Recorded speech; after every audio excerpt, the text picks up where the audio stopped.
Thanks for staying with us. Now we're reviewing Punch. You have a story, anybody? Yeah, I have the major headline. So the Amoteco Corps has mobilized over 2,000 personnel to flush out bandits and other criminals operating in forests in the southwest region. Ogun and Osun states topped the list with targeted 1,000 recruits each, while Oyo recruited 480 men last October as part of the efforts to curtail the influx of bandits. So the state commanders of the Corps confirmed to the Punch on Tuesday that more men will be recruited soon to strengthen the Southwest security network and enhance its operations against the bandits, kidnappers, and other hoodlums that are hibernating in the Southwest forests and reserves. The targeted operation follows reports of increased kidnapping incidents and other illicit activities by bandits from the Sahel countries and other shady characters. So the National Bureau of Statistics had revealed in their survey last December that Nigerians had paid a total of 2.23 trillion as ransom between May 2023 and April 2024. And according to the NBS Crime Experience and Security Perception Survey report, an estimated 51.89 million crime incidents were recorded across Nigeria households in that reference period. So the survey indicated that the Southwest recorded 6.9 million crime incidences during the period. The Northwest region had the highest incidence of crime, with recordings about 14.4 million cases reported, followed by the North Central region with 8.8 million incidents.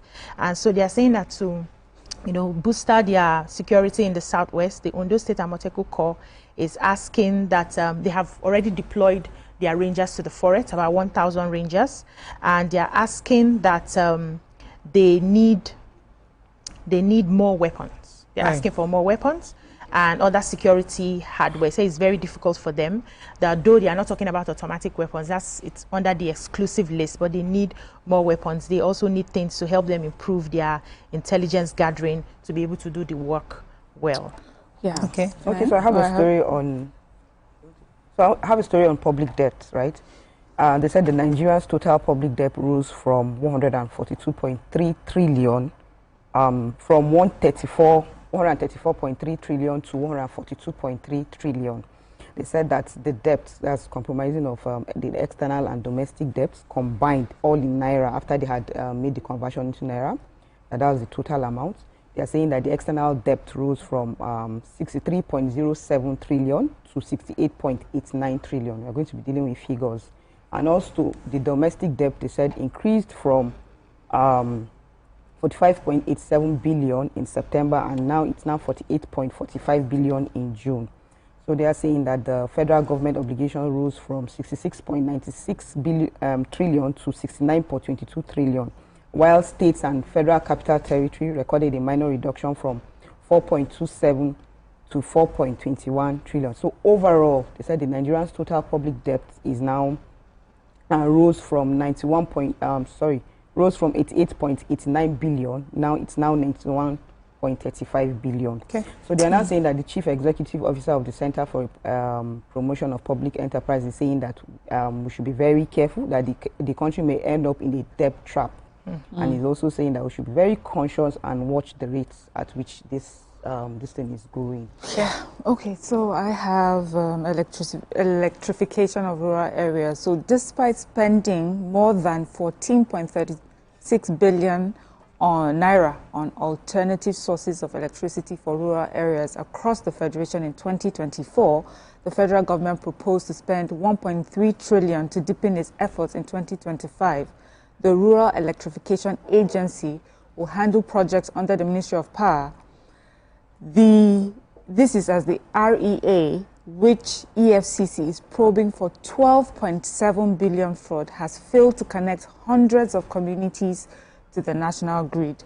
EFCC traced 27 accounts. That's in the ongoing probe, they traced 27 accounts to the suspended managing director of REA, Salihijo Ahmad. So March 2024, I don't know if a few of us remember, Ahmad was suspended indefinitely by the president alongside Olaniyi Netufo and the executive director, corporate services, Barka Sajou, executive director, technical services, and Sa'adatu Balgore, ED, Rural Electrification Fund.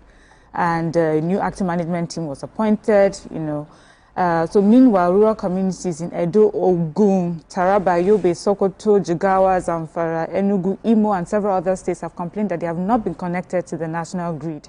They have not benefited from any electricity project despite fiscal appropriations and promises by the REA. And, you know, the World Bank last year had stated that Nigeria has the world's largest electricity access deficit, with 45% of the population. There's about 90 million Nigerians lacking access to electricity grid, and 26% living in rural areas. Anyways, this whole story is really about monies that have been put into a particular project, specifically the electrification of rural areas, and nothing to show for it. Instead, we are probing for money lost. We're probing people for money lost. And you see how government does its part and puts things in place. And then Nigerians who have been appointed to represent us take the money, and we don't know what's happening with it. So I guess until they find out where these monies have gone, there's several 27 accounts before, you know, these different communities will now start seeing any semblance of electricity in the areas. Okay, let me take the other story from Rivers State. So the Rivers State Command of Nigerian Immigration Service said its officials have arrested 90 illegal immigrants for suspected cyber crimes. According to the report, the service said that the suspects, there were about 90 of them, and there were different levels of swindled Nigerians, saying the bulk of them are from Cameroon. The service said that the suspected cybercrime criminals were arrested in collaboration with other sister companies and agencies in the hideouts within the state.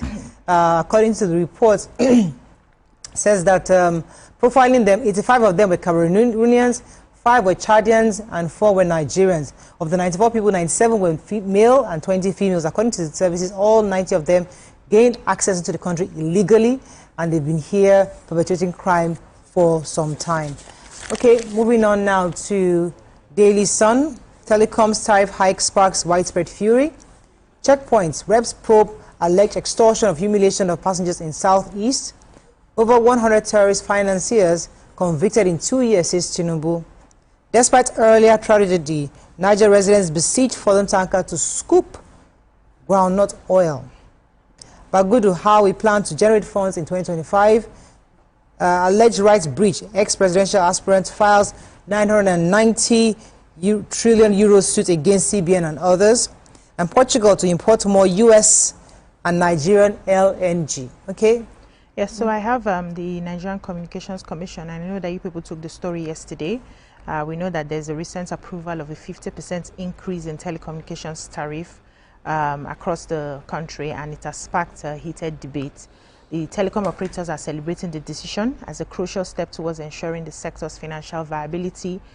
Consumers and advocacy groups are expressing deep concerns, on the other hand, about the potential impact on affordability and accessibility of these essential services.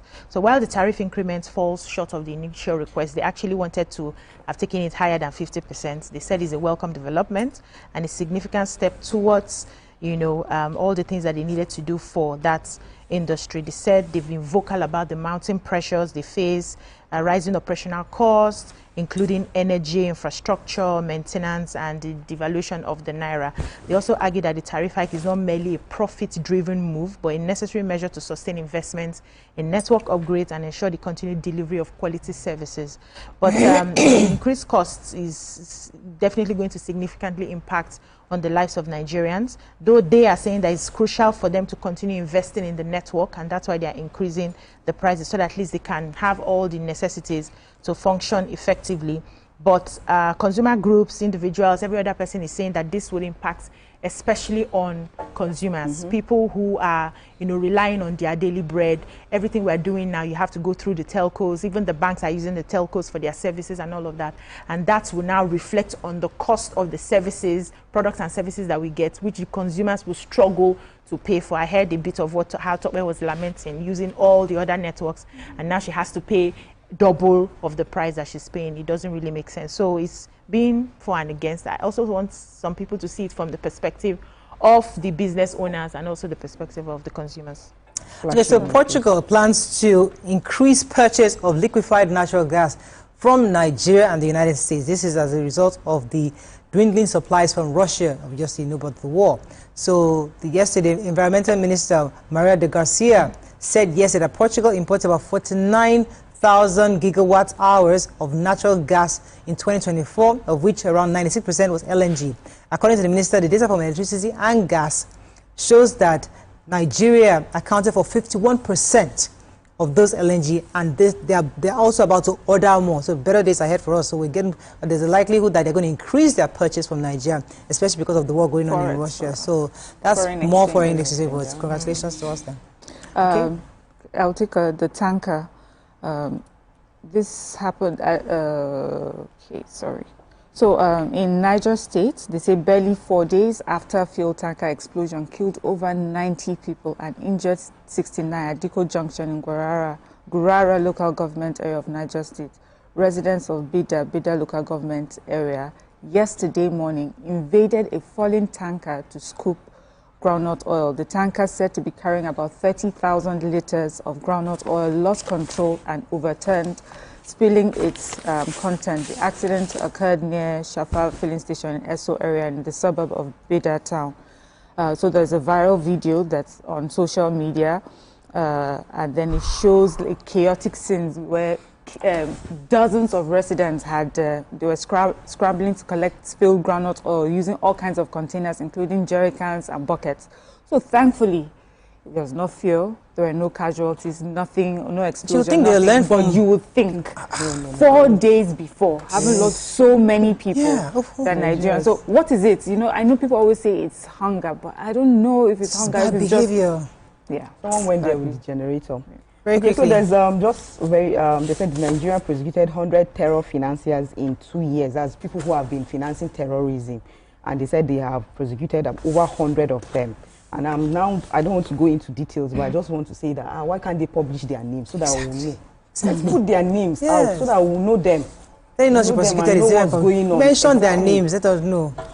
So okay, that's all we can take on Front Page Review this morning. When we come back, move on to our special feature. Stay with us, we'll be right back.